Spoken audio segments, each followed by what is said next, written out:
Today I'm going to be talking about Pink Floyd's The Wall for its 45th anniversary, as it was released on November 30th, 1979. I want to pose the question, is it overrated or is it still one of the greatest albums of all time?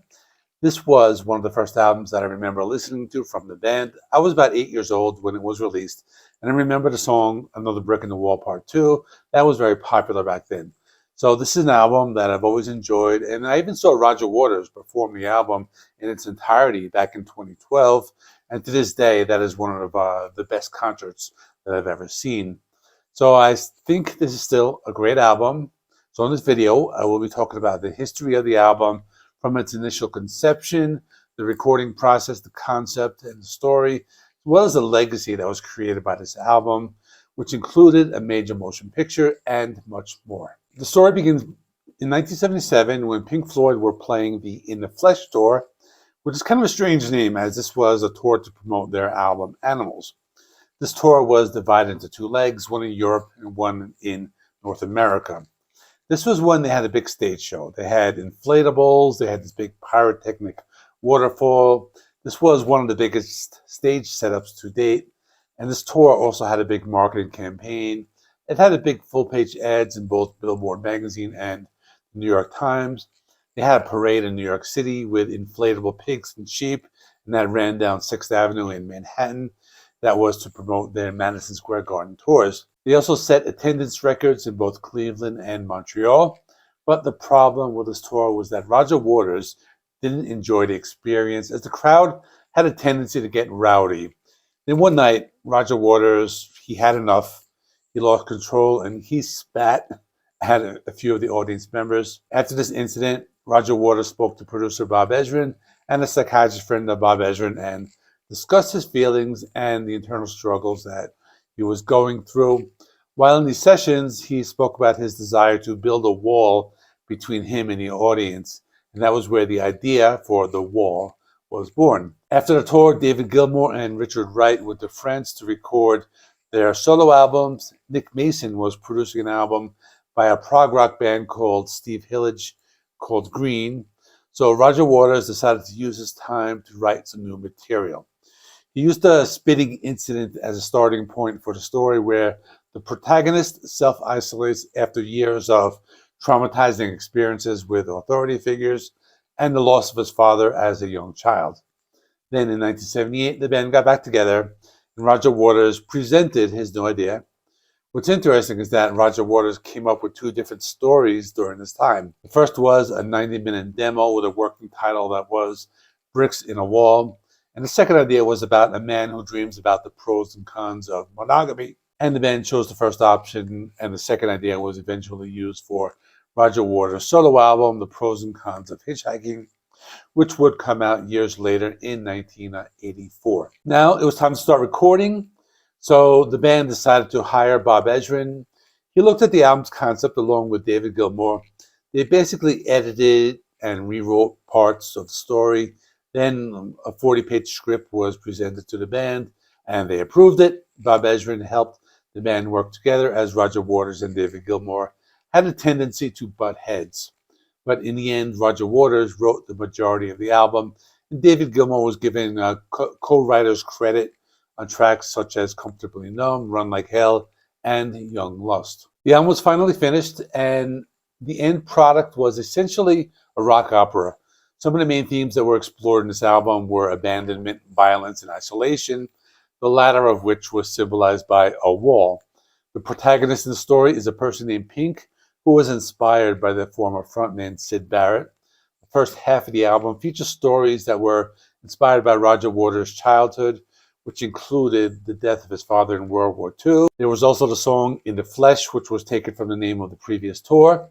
Some of the songs were inspired by true events. For example, the song Comfortably Numb was inspired by the time that Roger Waters injected muscle relaxant after contracting hepatitis during the In the Flesh tour. The album tells a story, and each song in the album represents a different scene in the storyline.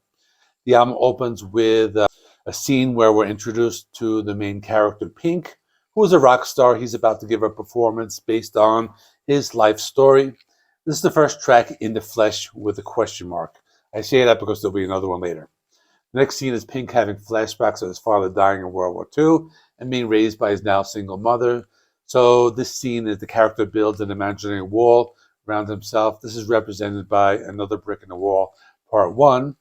Then in the next scene, Pink is now older. He has to deal with abusive teachers. This is The Happiest Days of Our Lives. So his memories of these traumas lead to the next song, Another Brick in the Wall, Part 2, which is arguably their most famous song. And if you look at the lyrics, they're all about how students were fed up with the teachers, and also has that famous line, if you don't eat your meat, you can't have any pudding.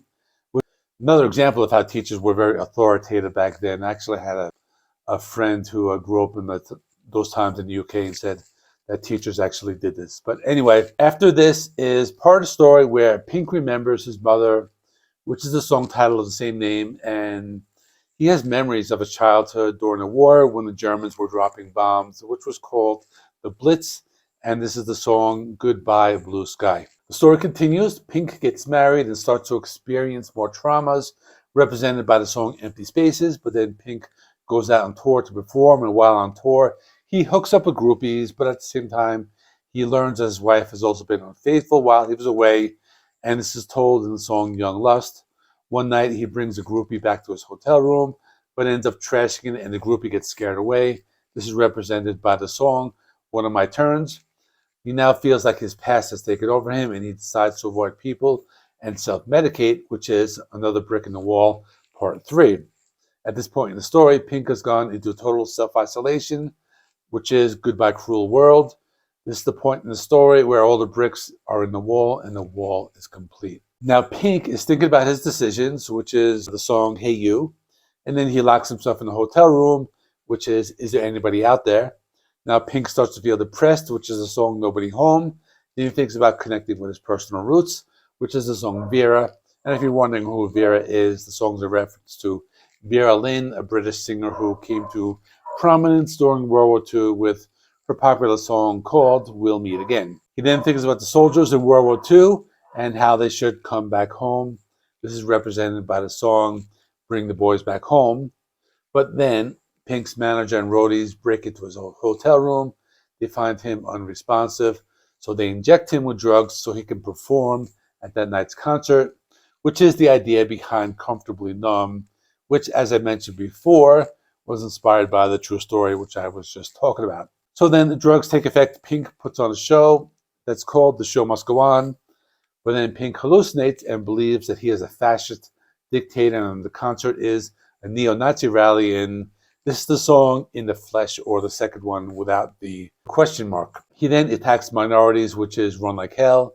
He then imagines himself in London, where he is inciting violence during a rally, which is Waiting for the Worms. But then the drugs start to wear off and he returns to baseline and wants everything to stop, or the song titled Stop. And he creates this internal trial where he has to appear before his inner judge, and that's the song The Trial. And this is where the wall comes down and he is finally outside, which is Outside the Wall. So finally, let me talk about how this album created a lasting legacy in the different ways it was adapted since its release. So the first one was the movie Pink Floyd The Wall. It was released in 1982, stars Bob Geldof as Pink. This was one of those midnight movies that were popular back then, and back when I was in college, I used to get together with my friends. We would smoke some of that stuff, that green stuff, and we would watch it on a VHS tape. Then years later, there was a concert called The Wall live in Berlin, which took place on July 21st, 1990, and that was after the Berlin Wall came down. It had lots of guest stars performing from the album, such as Scorpions, Sinead O'Connor.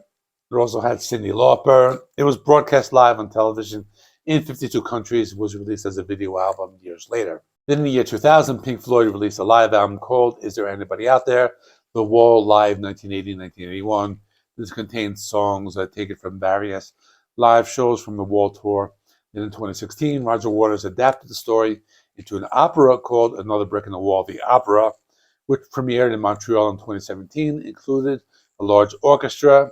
I watched a clip of it on YouTube. It's kind of weird because it's an opera, but it looked interesting. Finally, there was a tribute album back in 2018 called The Wall Redux, which included artists such as Melvins, Paul Bearer, Mark Lanigan, and Church of the Cosmic Skull.